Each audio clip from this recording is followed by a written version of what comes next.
I wish we would stop doing the thing where we compliment nurses by tearing down doctors. I get comments like this all the time, talking about how nurses are the ones who really save your life, or we're the ones who really care about you, and doctors are cold and calculating and distant. And as someone who's worked with so many doctors throughout my career, I just really do not think that.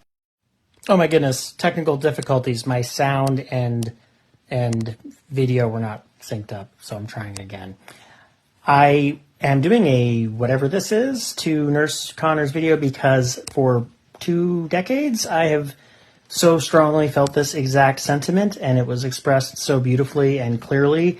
I will fail to match that, but I'll do my best. One of the ways that I've developed such compassion for physicians, two of the ways. One is I love learning, and that is one of the best things about working in a good hospital system is you have the extraordinary gift of having this education as an RN that should, if you took your education seriously and you cared about it, it sort of brings you to a level where you are by no means an expert really on anything, but you should have a foundation upon which you can learn a great deal more. And ideally, it should sort of teach you how to think about taking care of people. And then you're surrounded by these often brilliant, compassionate, articulate human beings who, many of whom, love to teach. And that is an extraordinary resource. And then as you develop more and more experience in healthcare, I worked in the emergency department for a decade, and then I was telephone triage, and then I was a flight nurse. You learn all sorts of things yourself. And a lot of that is sort of the practical bedside stuff. And maybe you are following some research, and then you learn some best practice in a new area. And then you can have this dialogue with this person.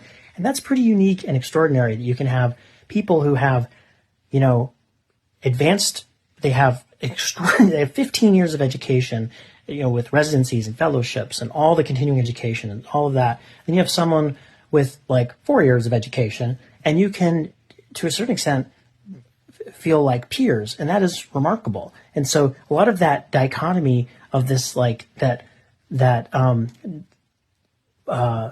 where nurses are the caring, loving ones, and doctors are the money-hungry monsters who are getting kickbacks from big pharma or whatever, that insanity, I think it can be cured a little bit by recognizing how beautiful it is to be around folks where there's that much knowledge. The compassion aspect of it, 2 things really helped me with that. One is, as a nurse, I mentioned all the different realms I've worked in. I was in the ER for like 8 years, and then COVID hit, and then it was a really challenging time in my life already. It was very bad timing. And despite working in a wonderful place with wonderful people, I wasn't in a place where we were rationing ventilators, and but I definitely, I saw anti-vaxxers dying in front of me or off to die in the ICU, and it was heartbreaking. I saw family, all of the things. I experienced my own version of that trauma, and after COVID, I became a telephone triage nurse, and I talked to mostly old people about their bodily functions. And then I did it remotely, and I went off into the desert and went rock climbing. I went into the mountains, and I traveled in a van, and in the evenings I would do after-hours triage and talk to Nam Nam about what she needed to do to poop. And then I would go to sleep, and I would wake up and look at the stars, and I'd get up and go climbing. And then a good friend said, "Hey, didn't you used to want to be a flight nurse?" And I'm like, "Oh my gosh." And so I busted my ass to study all the flight nursing stuff. I became a flight nurse. I did that for 2 years. That is extraordinary. That is an extraordinary luxury as a nurse to be able to do that. And so when I see a physician who is suffering, Nurse Connor mentions the suicide rates, just the feeling trapped. That is one of the main reasons people feel hopeless and suicidal, is because they feel like they have no way out. And to have that much debt, and to be in a profession where you feel you have lost your way and you have no support, and there's all this, I'm a real hero. We're just like blowing out our shoulder, patting ourselves on the back and ourselves off. It's just, if we are truly if we truly want to, as individuals, as nurses, as anyone, but in the context of nursing, be compassionate, that needs to go everywhere. And that doesn't mean you don't have boundaries for yourself. or you don't advocate for your patient, or you take shit from people, it doesn't necessarily mean that you're always nice. Like, I'm from New York. I worked in the ER a long time. I can turn on the asshole if that is necessary. That sounds wrong, but you know what I mean. Like, it's necessary at times to be kind of aggro, but you can do all of that in the context of being a loving and compassionate person, and you can repair later if necessary. That's a lot of ER relationships, hospital relationships. You're going to have ups and downs, but if the foundation of that is that you care about the people you're around and you recognize the sacrifices they've made to become physicians. Also, the critical role we play working with residents, and I've worked in a lot of teaching hospitals.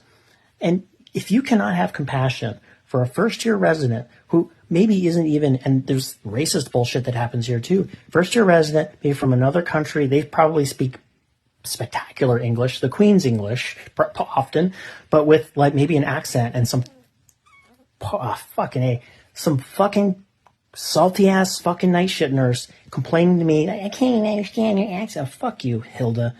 Sorry. I'm so compassionate. You know what I mean? But it's challenging. It's so challenging. It's just like first year resident, huge panel of patients, and yeah, they're gonna nickel and dime you with orders. They're gonna order some weird send out test. You're like, why are you doing this? They're going to have those things. And then that's why you have conversations. You're like, oh, you just came out of a fucking fellowship at Harvard. Would you please tell me about this strange lab you ordered? Like and you may not feel like you have time to do that, but that is how you do it. That is 100% the job. It's not putting in IVs. It's the job is communication and relationships. And the bare fucking minimum is you're also good at starting IVs, and you can also run a code, and you can also, whatever your skill set is in your job, you can manage the ventilator, whatever. That's just the bare fucking minimum. And we are so fucking proud of ourselves that we can just do our job great. It's in an era where we are terrified about AI replacing us. There are a lot of folks who are really just totally happy just being bad robots. We're just bad robots. We do a task, but we can't relate to human beings. No, in the future, if anything's going to be replaced by robots, it should be things like, tasks and calculating and that sort of stuff. The interacting with human being part is the human part, and that is fundamentally what we should focus on being good at. One last thing on this 90-minute long video. I don't even know why it's letting me record this. It probably isn't. I'm probably just talking to myself. What else is new? One of the reasons as a nurse, an RN, I appreciate, physicians and NPs and PAs and those with more education than myself is RNs in particular are guilty of a particular type of cognitive bias, these like errors of induction. We see a bunch of stuff. How many thousands of chest pain patients have I seen that weren't having a heart attack? This is bullshit, blah, blah, blah. Another fucking chest pain. We're prone to these errors of induction where we see a bunch of something and then we make generalizations based on what we see. That is definitely one of the ways we know things in the world, but it is only one of the ways that we know things. And it's the same. We've had that tool since we were, Paleolithic people running around on the plains of Africa. So that's it's very important to be able to make generalizations about what you see, but a lot of nurses just stop there. And a lot of other knowledge is based on, is deductive reasoning based on you learn a bunch of stuff and then you apply the stuff you learned. And we have a lot less of that as nurses. And so we should respect the physicians or whoever the higher educated provider is, their capacity, just that they know more than us. And we do this stupid like book learning versus street smart kind of dichotomy that is horseshit. We just know less than them, and that is okay. And we shouldn't, I think some of the overemphasizing that we're the compassionate ones is that I think some of those nurses are just insecure.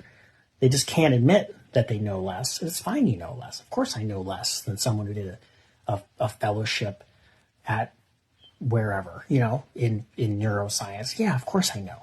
I mean, of course they know more than I do. So anyway,